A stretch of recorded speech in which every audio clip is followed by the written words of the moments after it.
for being here today, Heather. But really, this day, they call it KP Day, but I think this is just a day for the Sparks and this franchise. The ownership and the legacy that this franchise has had, I'm very well aware, and I understand that, like Coach said and Reagan said, we're here to compete. So there's expectations to win right away. If you haven't heard by now, Kelsey Plum's introduction to the Los Angeles Sparks wasn't just another player joining a new team, it was a statement. Good start for the Aces. Becky Hammond told us, she said, they have got to read the defense. She wants to see the ball popping and moving, read the D, and that's a great start there, KP. The Las Vegas Aces, once the pride of the WNBA, are now in full-blown panic mode thanks to Plum's bombshell comments that lit a fire under an already simmering controversy. What's going on with the Aces? Power right now.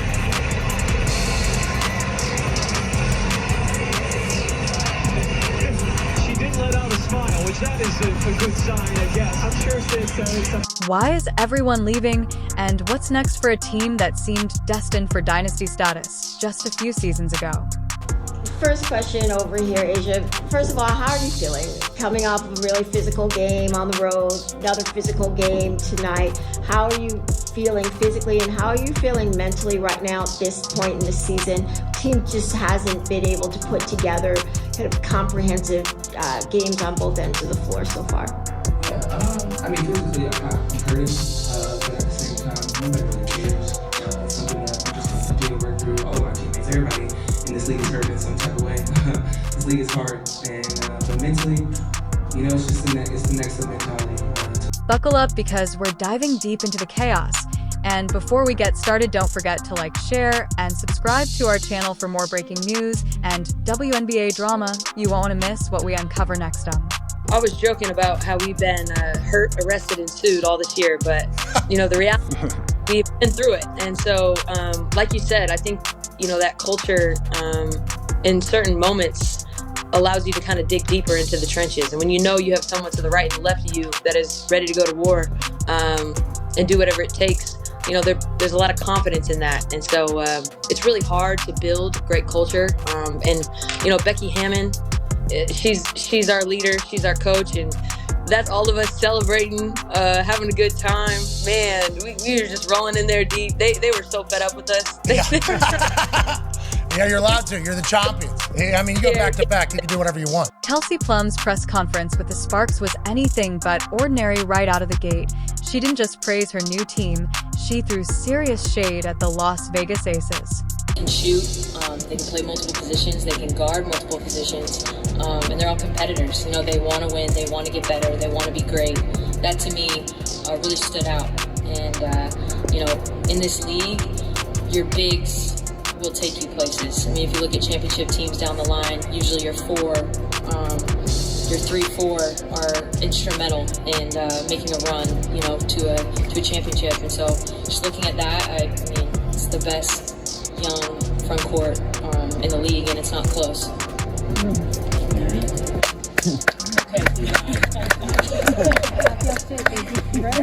For words, I've been treated better than I ever have been as a WNBA player. That one line sent shockwaves across the league, fans, analysts, and even former teammates started buzzing immediately. Was this a dig at the Aces management, a sign of locker room dysfunction, considering Plum had been a key player in the Aces championship runs? This wasn't just some throwaway comment, it was a declaration, and it didn't stop there. Kelsey, back-to-back WNBA champions, how does that sound? Sounds like heaven. What did it take to win this one tonight, especially with you guys being shorthanded? It took everybody. I'm so proud of this team. People came in that haven't played in weeks and contributed. Sydney Colson, Kayla George, Kirsten Bell, AC went from not starting to starting. When asked why she chose La Plum, spoke of opportunity and leadership, things she subtly suggested she hadn't been given in Versus. What was going on behind the scenes that made one of the league's brightest stars feel so stifling? Plum didn't stop at leadership ambitions. She praised the Sparks' new coach, new GM, and new philosophy, and said she was grateful for the chance to lead. That gratitude seemed to be as much about leaving Vegas as it was about joining the Las Vegas Aces, once hailed as a model. franchise now looked like they'd been hiding cracks all along. Rumors of locker room drama started swirling as soon as Plum's comments hit social media. Did the Aces fail to foster the right environment for their stars when Plum mentioned how much she loved playing with former teammate Hami, who had also left the Aces? It seemed like another subtle dig. Was there bad blood between the Aces stars and management? Plum's words were loaded with unspoken messages, and they had everyone speculating.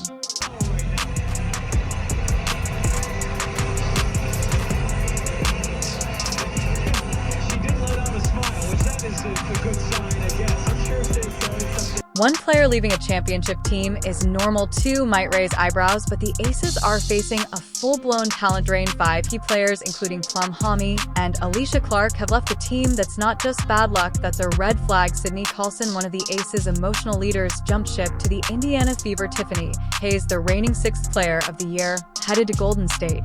And it wasn't just about money. Several players hinted at culture issues behind the scenes. Why would so? Many championship-caliber players want out. Fans are now questioning everything about the Aces' once glorified front office. Did management push these players out, or was something deeper brewing beneath the surface? We're joy right now. Just keeping it a buck. We're a fun group, but losing sucks. We gotta put the work first. The trust. I'm not quite sure, why the trust isn't there, but that's something we know we can fix and work on. We know each other well. We've been through battles. Right? And the attention to detail, and there's just, like I told them, there's these spots where I thought we came out and made some great steps forward offensively, and then we couldn't go to our lunch on the other end. Social media exploded after Plum's comments. Fans were divided. Some blamed Plum for being grateful, while others ripped the Aces for mismanaging their roster. One particularly biting comment even targeted AJ Wilson. Kelsey doesn't have to feed a certain player's ego by saying unanimous MVP every other game. Ouch. This wasn't just about Plum anymore. It was about a perceived culture of favoritism within the Aces organization. Were stars like Wilson given preferential treatment? And if so, did that alienate other players? Credit to Seattle. They came out and they really punched us in the face. I think that, to be honest, a lot of the wounds were self-inflicted. I think that we lacked energy coming out. I think also, too, they killed us on the boards. In transition is what they do really well. And defensively, we didn't have enough intensity. So credit, I think we turned it around a little bit, but then we weren't able to hit shots. It happens on nights like that, but there's other things we got to do to make plays. But again, credit to Seattle. They've won 5 in a row, I think, and they're a very good team. They have veterans. They're well coached. I mean, they're a team that's going to be, tough, especially in September, October. The fact that supporters were turning on Aces management so quickly showed just how deep the resentment ran. What had once been a cherished super team was now the target of relentless criticism. This Plum's remarks suggested at more than just frustration with playing time or leadership positions. She talked about culture. She lauded the spark's supportive atmosphere and implied that the Aces could have been lacking that crucial factor. Across this landscape. Fourth quarter against New York for Dallas. Hami can't give Thon that much space. It's no secret that a toxic locker room can sink even the most talented teams, and with multiple players leaving in such a short span, it's hard not to wonder if the Aces' chemistry had gone sour. Did internal politics or egos play a role in the team's downfall? If Plum's experiences any indicator, the Aces' problems reach deeper than simply roster changes. They're structural and potentially destructive to the team's future success. If the player exodus wasn't bad enough, the Aces front office is now a full-blown mess. They dismissed their general manager, Natalie Williams, months ago and haven't found a successor. That's right, one of the WNBA's best clubs is running without a GM. Against New York for Dallas, Hamby can't give Thornton that much space. Head coach Becky Hammond is rumored to desire both the coach ING and GM roles, but Hammond's recent suspension for workplace infractions complicates things. Is she truly the proper person to take over the whole operation? This chaotic front office scenario is simply another reason players could be going without clear leadership. The Aces appear more like a sinking ship than a championship contender. I'm used to people not picking me. I don't know if you're aware. I just do me. Even while on-court rivalry is fierce, off-court camaraderie might be equally important. A number of social media posts have stoked rumors that there may be a schism among the Aces. Fans have speculated that internal turmoil may be the cause of the camp's subtle shade, cryptic captions, and deleted tweets. Clark's star power has been more apparent inside the team's unity. I think this is a good excuse to miss school. Absolutely. To see your sister do that. Dennis Folke posting up, but you know who they go to. 22! Abby Marshall. Here comes Clark. How will she go for history?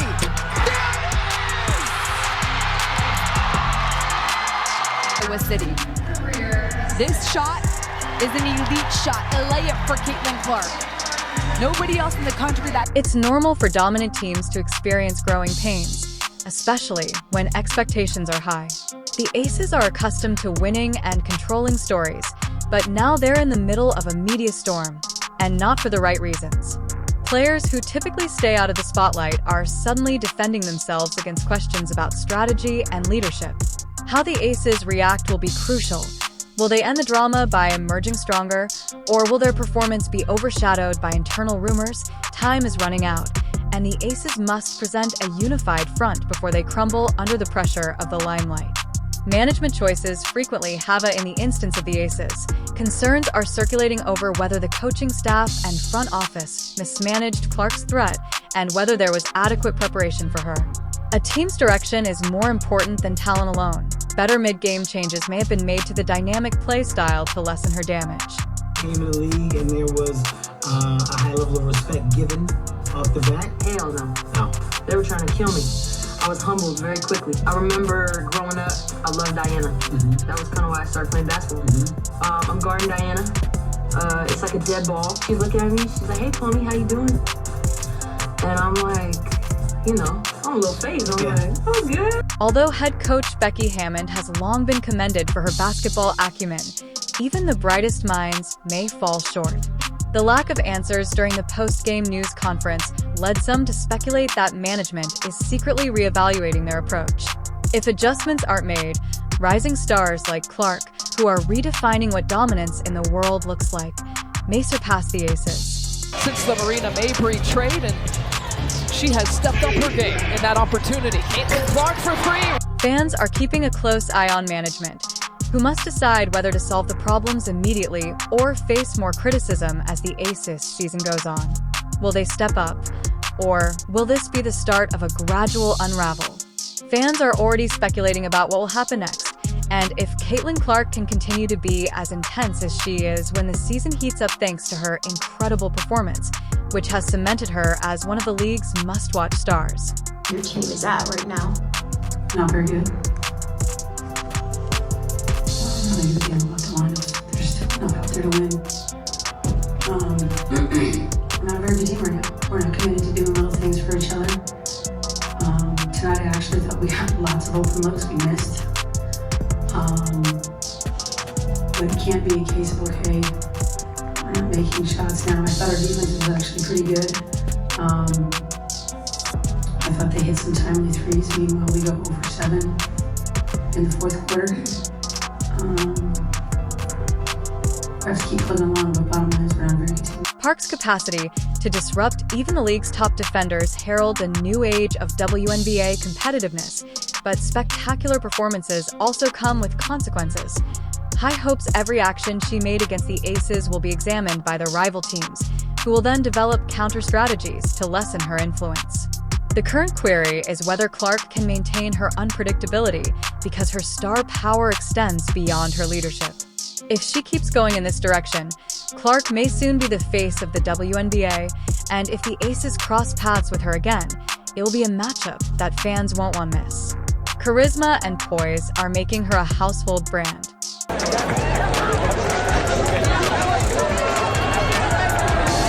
She is just a special human being. I wouldn't miss it.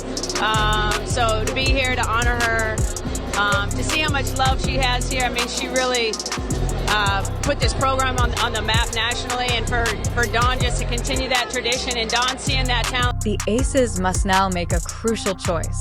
Do they continue using their existing approach and hope that this was an isolated incident? Or do they take serious steps to correct their shortcomings? Both choices carry some risk. Sticking to the plan might result in even more severe losses, while making abrupt adjustments could further sour team dynamics. Outside of Mitchell, but she's open, and splashes on 3 more.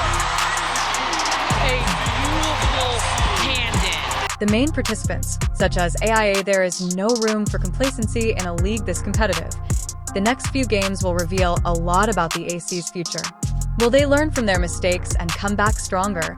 Or will this be the turning point that sees them fall behind in the championship race? Wilson will need to step up as vocal leaders now more than ever, but leadership isn't enough if strategy fails. The coaching staff of the Aces must change to stay one step ahead of emerging stars like Caitlin Clark. The NBA community is aware that every opposing club is observing how the league's reigning champions handle hardship. Even though Caitlin Clark served as a wake-up call, the Aces still have power over their own fate. Thus, how they respond to this obstacle might describe their season, and maybe the questions that their legacy supporters have, and the Aces must demonstrate their adaptability. What do you think? Can the Aces turn it around? Or is Caitlin Clark the new face of unstoppable talent in the WNBA? Please share your opinions in the comment section below, like this video. Under pressure, a comeback narrative is still feasible, but it won't happen without accountability modifications. If you liked the analysis, please remember to subscribe for more in-depth analyses of the major basketball topics. This season is far from done. It's tough. It's bittersweet, you know, for myself, just because I would have loved to have her with us this year. On the other hand, I know exactly what it feels like when, you know, when it's time, and your body tells you when it's time. It's not even what your mind or your heart is saying, it's what your body's saying.